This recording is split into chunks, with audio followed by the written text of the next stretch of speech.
Hi 12th. In today's video we study about part 2 of Lost Spring, the Bengal Makers. Bengal Makers का explanation detail में मैं and तक करूंगी, तो video पूरी देखिएगा। एंड आई होप कि इसका जो पार्ट 1 है द रैक पिकर्स, उसका एक्सप्लेनेशन भी आप देख चुके होंगे, और अगर नहीं देखा है तो डिस्क्रिप्शन में लिंक है, आप क्लिक करके देख सकते हैं। अदरवाइज ऊपर आई बटन में भी लिंक ऐड कर दिया गया है, आप वहां से भी क्लिक करके देख सकते हैं। प्लस लॉस्ट स्प्रिंग के जो important short questions and long questions होते हैं बोर्ड एग्जाम के लिए, जो बोर्ड एग्जाम में आते हैं, रिपीट होकर आते हैं, लैंग्वेज चेंज करके आते हैं, वो क्वेश्चन आंसर भी मैं डिस्कस कर चुकी हूँ। तो उसका लिंक भी आपको मिलेगा डिस्क्रिप्शन में ही, इसलिए डिस्क्रिप्शन बॉक्स एक बार जरूर चेक करिएगा। वीडियो का जो टाइटल है उस पर क्लिक करिए, डिस्क्रिप्शन बॉक्स ओपन हो जाएगा। So now let's start the explanation of Bengal makers. तो इस स्टोरी में हम कहानी पढ़ेंगे किसकी? मुकेश की। ये जो बेंगल मेकर्स है, ये किसकी कहानी है? मुकेश की। बिकॉज जो लॉस्ट स्प्रिंग की राइटर है एनीज जंग, वो अब पार्ट 2 में मुकेश से मिलती है, जो फिरोजाबाद का रहने वाला है, फ्रॉम फिरोजाबाद। और फिरोजाबाद इंडिया का फेमस शहर है, जहाँ पे चूड़ियों का काम होता है और शीशों का भी काम होता है। अगर आप फिरोजाबाद घूमे हो तो आपको पता होगा, वहाँ गली गली में, गली के हर एक कोने में, हर एक घर में, हर एक दूसरे घर में चूड़ियों का काम किया जाता है। तो ये जो मुकेश है, ये भी एक बेंगल मेकर फैमिली से ही बिलोंग करता है। इसके परिवार का भी सबसे पुराना बिजनेस जो पुश्तों से चला आ रहा है, वो चूड़ी बनाने का है। लेकिन मुकेश की क्या डिजायर है? वो चूड़ी बनाने का काम नहीं करना चाहता, वो अपना खुद का मालिक खुद बनना चाहता है। इट मीन्स वो चूड़ी बनाने से हटकर कोई और काम करना चाहता है, जिससे उसे एक अलग पहचान मिले। और जब हमारी राइटर एनीज जंग इस मुकेश से मिलती है, तो मुकेश राइटर को बताता है कि वो एक मोटर मैकेनिक बनना चाहता है। He want to become a motor mechanic. लेकिन उसका ये मोटर मैकेनिक बनने का सपना फिरोजाबाद जैसे शहर में एक मिर्च की तरह लगता है। जैसे हम जब सूखे रेगिस्तान में होते हैं, हमें बहुत प्यास लगी हो, तो हमें क्या है, मिर्च दिखने लगते हैं, यानी कि ऐसा लगता है वहाँ दूर कहीं पानी है, वहाँ कहीं तालाब है, और पास जाकर देखने पे तालाब गायब हो जाता है, यानी कि वो होता है आंखों का धोखा। तो ठीक उसी तरह मुकेश का ये सपना भी एक मिर्च की तरह है फिरोजाबाद जैसे शहर में, जिसके सच होने के चांसेस बहुत कम है, यानी कि बहुत कम चांसेस है कि ये मोटर मैकेनिक बन पाएगा। और फिरोजाबाद में होता क्या है, यहाँ पे जो चूड़ी बनाने की भट्टियां होती हैं या शीशे बनाने के जो कारखाने होते हैं, वहां पर ऐसी जगहों पर कम से कम 20,000 बच्चे काम करते हैं। कितने? 20,000। और इन 20,000 बच्चों के माता पिता को, पेरेंट्स को ये नहीं पता कि छोटे बच्चों से फैक्ट्रियों में काम करवाना गैर कानूनी है, इल्लीगल है। ये बच्चे जब ऐसी फैक्ट्रियों में काम करते हैं जहाँ पे इतना हाई टेम्परेचर होता है, हवा नहीं आती, अंधेरा होता है, काल कोठरी जैसा यहाँ पे माहौल होता है, बाहर की रोशनी भी अंदर नहीं आ पाती है, तो इन सारी चीजों से इफेक्ट होकर ये बच्चे अपनी आंखों की रोशनी भी खोने लगते हैं, यानी कि इनकी आईसाइट भी खोने लगती है, और कुछ बच्चे तो यहाँ पे अंधे भी हो जाते हैं। और ये सारा एक्सप्लेनेशन हमें कौन बता रहा है? हमारी राइटर एनीज जंग, क्योंकि वो फिरोजाबाद में गई है, मुकेश से मिली है, और वहाँ का माहौल उसने देखा है, इसलिए वो ये सारा हर एक जानकारी डिटेल में आप तक पहुँचा रही है इस चैप्टर के थ्रू। तो ये है फिरोजाबाद का माहौल, और वहाँ बाहर से शोर आ रहा है, प्लीज अवॉइड करिएगा। और फिरोजाबाद में जो फैक्ट्रियां हैं, वहाँ जो बच्चे काम करते हैं, उन पे क्या इफेक्ट पड़ता है, वो भी आपने अभी जाना। प्लस मुकेश की क्या डिजायर है? मोटर मैकेनिक बनना है उसको। वो चूड़ी बनाने का बिजनेस फॉलो नहीं करना चाहता अपनी फैमिली का, और ये बात वो किसे बताता है? राइटर को, एनीज जंग को। अब मुकेश क्या करता है, बड़ी खुशी से जो राइटर है उसको इनविटेशन देता है कि वो उसके साथ उसके घर जाए। ये चाहता है कि ये राइटर मेरे घर आए और मेरे घर का नज़ारा भी देखे। कि हम लोग कैसे रहते हैं, किस कंडीशन में रहते हैं। और राइटर भी रेडी हो जाती है मुकेश के घर चलने के लिए। अब जब मुकेश राइटर को अपने साथ लेकर जा रहा है अपने घर, तो रास्ते में ये जो राइटर है क्या क्या नोटिस करती है कि जिन गलियों से वो लोग गुजर रहे हैं वो उन गलियों में कितनी गंदगी है, हर जगह कूड़ा करकट पड़ा हुआ है और गली के हर एक कोने में से बदबू आ रही है। और जिस जिस घर के आगे से वो लोग गुजर रहे हैं हर एक घर की दीवारें टूटी हुई है, यानी कि कच्ची है, मजबूत नहीं है। और उन घरों के जो दरवाजे हैं वो भी हिल रहे हैं, यानी कि दरवाजे भी इतने कमजोर हैं। प्लस उन घरों में कोई खिड़की तक नहीं है। और जो मुकेश है वो भी इसी टाइप की एक झोपड़ी में रहता है। और क्या बताता है मुकेश राइटर को कि जो अभी मेरा घर है ना वो बन रहा है, क्योंकि जो मुकेश की झोपड़ी है वो आधी बनी हुई है। कि कैसी पूरी झोपड़ी नहीं बनी, आधी बनी है, हाफ बिल्ट शेल। तो जब राइटर इसके घर पहुंचती है तो वो देखती है कि इसकी झोपड़ी तो आधी है बनी हुई, पूरी तो है नहीं। तो क्या बोलता है मुकेश कि अभी हमारा घर बन रहा है। लेकिन वो ऐसा क्यों कहता है? अपनी गरीबी को छुपाने के लिए। अब राइटर मुकेश के घर में एंटर करती है और वो देखती है कि एक कोने में चूल्हा है जो कि लकड़ी से जलता है। अब मुकेश की फैमिली में रहता कौन कौन है? खुद मुकेश, उसका बड़ा भाई, उसके बड़े भाई की बीवी यानी कि वाइफ, फादर ऑफ मुकेश यानी कि मुकेश के पिताजी, और मुकेश की दादी माँ। अब जो राइटर है वो मुकेश के बाकी फैमिली मेंबर्स को भी नोटिस करती है कि कौन क्या कर रहा है, किस तरह से, किस कंडीशन में रह रहा है। तो फर्स्ट थिंग जो राइटर ने नोटिस करी मुकेश के घर में जाते ही कि एक कॉर्नर में चूल्हा है जो कि लकड़ी से जलता है। सेकंड, उसने एक नोटिस किया एक यंग लेडी को, एक जवान औरत को जो पूरे परिवार का खाना बना रही थी। और वो लेडी कौन थी? मुकेश के बड़े भाई की बीवी। और अब जब मुकेश के पापा यानी कि जो इसके फादर है ये अंदर आते हैं तो ये जो लेडी है अपना घूंघट नीचे कर लेती है, यानी कि अपने ससुर को देखकर घूंघट कर लेती है। और ये जो इसके फादर हैं, मुकेश के फादर, ये भी एक ओल्ड मैन है, बूढ़े आदमी हैं। और इन्होंने भी पूरी उम्र भर सिर्फ चूड़ी बनाने का काम किया है। ये बूढ़ा आदमी अपने दोनों बच्चों को, अपने दोनों बेटों को, कौन? मुकेश और उसका बड़ा भाई, इन दोनों को स्कूल में नहीं पढ़ा पाया पैसों की कमी की वजह से। लेकिन उन्होंने इन दोनों को चूड़ी बनाने की कला सिखा दी ताकि ये लोग जीवन भर अपना पेट पाल सके चूड़ी बनाकर।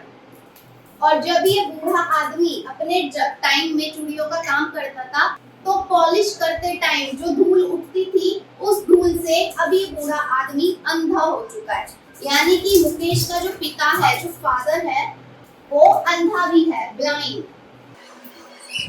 अब इतने में मुकेश की जो दादी है वो क्या कहती है? वो कहती है ये उसका कर्म है, ये उसका भाग्य है, ठीक है, इट इज हिज कर्म एंड हिज डेस्टिनी। ऐसा किसने कहा? मुकेश की दादी ने कहा उसके बूढ़े पिता के लिए। और क्या क्या नोटिस किया हमारे राइटर ने कि जो बंदा या फिर जो बच्चा एक बार चूड़ी बनाने वालों की फैमिली में जन्म ले लेता है वो अपना पूरा जीवन इसी बिजनेस में लगा देता है और जवान होने से पहले ही वो बच्चा अंधा भी हो जाता है। क्यों? क्योंकि इतने गर्म तापमान में उससे फैक्ट्रियों में काम कराया जाता है। तो ये सब कुछ पॉइंट्स आपको ध्यान रखने होंगे क्योंकि इस पॉइंट से भी क्वेश्चन उठकर आता है बोर्ड एग्जाम में कि जो बच्चे फिरोजाबाद में रहते हैं, चूड़ी बनाने वाले कारखानों में काम करते हैं, उन बच्चों की कंडीशन को एक्सप्लेन करो। तो ये सारे डिटेल क्वेश्चन आंसर मैंने रेडी करे हैं, लिखवाए भी हैं। तो उस वीडियो का लिंक आपको डिस्क्रिप्शन में ही मिलेगा, इसलिए डिस्क्रिप्शन जरूर विजिट करें। और वहाँ आपको इंस्टाग्राम, फेसबुक का भी लिंक मिलेगा, तो फॉलो जरूर करना। अब मुकेश की झोपड़ी के पास ही एक और झोपड़ी होती है, इंग्लिश में हटमैन। अब ये एनीस जंग, ये जो राइटर है, ये दूसरी वाली झोपड़ी में जाती है और यहाँ पे वो 3 लोगों से मिलती है। एक लड़की जिसका नाम है सविता और उसके बगल में बैठी होती है बूढ़ी अम्मा यानी कि ओल्ड वुमेन। और इस ओल्ड वुमेन का एक पति भी होता है यानी कि दोनों बुड्ढा बुड्ढी हैं, ओल्ड मैन। ठीक है, चैप्टर में जहां जहां नाम मेंशन है वहां मैं आपको नाम बता रही हूँ, जैसे सविता, मुकेश। लेकिन जहाँ पे नाम मेंशन नहीं है वहां पे सिर्फ रिलेशन दिखाया गया है, जैसे बूढ़ा आदमी, बूढ़ी माँ, उसकी दादी, उसके पिता, उसका बड़ा भाई, इन सबके नाम मेंशन नहीं है, तो आप नाम मत भूलिएगा। बाहर से बहुत शोर आ रहा है, बच्चे खेल रहे हैं, आप प्लीज अवॉइड करिए। अब जब ये राइटर इनकी झोपड़ी में जाती है तो वो देखती है कि ये जो लड़की है सविता, इसने एक हल्की गुलाबी कलर की ड्रेस पहनी है। उस ड्रेस का जो कलर है बहुत ही फीका है, रेड पिंक ड्रेस। और ये सविता एक बूढ़ी औरत के बगल में बैठी होती है, और ये बूढ़ी अम्मा क्या कर रही होती है उस वक्त, शीशों में टाके लगा रही होती है, और सविता भी इसके साथ बैठकर चूड़ियां बना रही होती है। और सविता के जो हाथ है वो इतनी फास्ट चलते हैं, तो राइटर को लगता है ये तो इस तरह काम कर रही है जैसे कोई मशीन हो, यानी कि इतने फास्ट सविता के हाथ चल रहे होते हैं चूड़ी बनाने में। लेकिन ये जो लड़की है सविता, इसको नहीं पता कि जो चूड़ियां ये बना रही है वो एक इंडियन लेडी के सुहाग का प्रतीक होती है, क्योंकि शादी के बाद चूड़ियां, चूड़े ये सब पहने जाते हैं। लेकिन ये बात इस लड़की को नहीं पता कि जो चूड़ियां मैं बना रही हूँ सुहागिन होने की निशानी है। और ये जो बूढ़ी अम्मा है ये भी सुहागन है, इसने भी चूड़ियां पहनी हुई है अपने हाथों में। लेकिन इस बूढ़ी अम्मा की आंखों को देखकर लगता है कि इसकी आंखों में कोई चमक ही नहीं है। और जो बूढ़ी अम्मा की आवाज है, उसकी आवाज सुनकर ऐसा लगता है कि उसकी आवाज से सारी खुशियों को निकाल दिया गया हो, यानी कि ऐसा लगता है कि अभी एक जिंदा लाश है, इसे जीने में कोई इंटरेस्ट नहीं है, मशीन की तरह ये काम कर रही है। अब ये बूढ़ी अम्मा राइटर से कहती है कि मैंने अपने पूरे जीवन में, अपनी पूरे लाइफ में कभी भी पेट भर भोजन नहीं खाया, या फिर कभी भी मैंने पेट भर के भोजन का स्वाद नहीं लिया, यानी कि इतनी गरीबी में इन लोगों ने अपना जीवन जिया है कि जिंदगी में एक बार भी इन्होंने भरपेट खाना नहीं खाया। अब ये जो राइटर है इस बूढ़ी अम्मा के पति को भी देखती है, जो कि खुद भी बूढ़ा ही है, और इसकी एक लंबी दाढ़ी है खुली हुई। मैं आपको एक एक कैरेक्टर का लुक भी बता रही हूँ कि कौन कैसा दिखता है, किसका कैसा स्वभाव है, यानी कि ये पूरा डिटेल एक्सप्लेनेशन है, तो बीच में स्किप मत करना। अब ये बूढ़ा आदमी राइटर से कहता है कि मैं चूड़ियों के अलावा और कुछ भी नहीं जानता, लेकिन उसे ये बात बताने में खुशी हो रही है उस बूढ़े आदमी को कि कम से कम मैंने अपने परिवार को रहने के लिए छत तो दी। वो राइटर को बताता है कि मैंने अपने लाइफ में कम से कम एक घर तो बनाया। उसे खुशी है कि उसने अपने परिवार को एक छत दी। अब इतने सारे लोगों की कहानियां देखकर और सुनकर ये जो लेखिका है ना, ये बहुत दुखी हो जाती है। ये उन लोगों के दर्द को फील करती है, महसूस करती है कि इन लोगों ने अपनी जिंदगी में कुछ भी नहीं देखा। लेखिका क्या बताती है, वो कहती है कि फिरोजाबाद में हर एक घर से, हर एक गली से गरीबी की चीख सुनाई देती है, लेकिन अभी तक इस शहर में कोई डेवलपमेंट नहीं हो पाया, कोई सुधार नहीं हो पाया, कोई चेंज नहीं आ पाया। और चूड़ियों का इतना पुराना बिजनेस करते करते अब ये जो लोग हैं, यहाँ के जो लोग हैं, जो बच्चे हैं, बूढ़े हैं, उन सभी लोगों ने अपने सपने देखने की जो इच्छा होती है, जो डिजायर होती है, वो भी खत्म कर दी है, क्योंकि उन्हें पता है हमारे सपने पूरे होंगे ही नहीं, तो सपना देख के हम क्या करें। लेकिन मुकेश उनमें से नहीं है। उसका सपना है मोटर मैकेनिक बनने का, और वो बनेगा, उसकी जिद है। वो अपनी फैमिली का बिजनेस से कुछ अलग हटकर करना चाहता है। अब राइटर को जितने भी लोगों ने अपनी दुख भरी कहानी सुनाई थी, अपनी गरीबी की स्टोरी सुनाई थी, वो उन सब लोगों से कहती है कि आप लोग एक गवर्नमेंट कोऑपरेटिव कमेटी क्यों नहीं बना लेते, आप लोग संगठित होकर आवाज क्यों नहीं उठाते, मींस आप लोगों के जो हक छीने जा चुके हैं, आप अपने हक के लिए आवाज क्यों नहीं उठाते। तो वो सब लोग राइटर को क्या रिप्लाई देते हैं, क्या आंसर देते हैं कि अगर हम ऐसा करते हैं, हम अपने लिए आवाज उठाते हैं या कोई कमेटी बनाते हैं, तो हमारी सारी कोशिशें पुलिस वाले और ये पॉलिटिकल जो लोग होते हैं सब कुचल देते हैं। उन लोगों को पीटा जाता है और एक गैर कानूनी काम करने के जुर्म में गिरफ्तार कर लिया जाता है। वो लोग कहते हैं कि हम पुलिस वाले और जितने भी साहूकार हैं, दलाल हैं, ब्यूरोक्रेट्स हैं, नौकरशाहें हैं, इन सब के जालों में हम फंस चुके हैं और अब हमने स्वीकार कर लिया है कि हमारा ये भाग्य है, चूड़ी बनाने का ये हमारा भाग्य है। और अगर हम इस बिजनेस से अलग होकर कुछ और काम करते हैं तो उसका मतलब होगा दुस्साहस, और ऐसा करने पे फिर हमें सजा दी जाती है।